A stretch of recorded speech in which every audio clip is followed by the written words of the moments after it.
Hi guys, and welcome back to the Lazy Girl's Kitchen. If you are new, I'm Maggie, and welcome. Today I'm going to share with you how to make kielbasa and onion like dinner dish.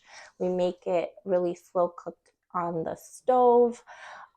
It's just the onions become soft and just so flavorful. The kielbasa opens up and it's just the onions kind of soak in with all the seasoning. It's so delicious and so easy. I'm so excited to share it with you.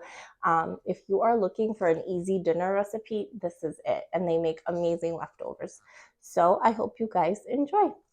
Bye.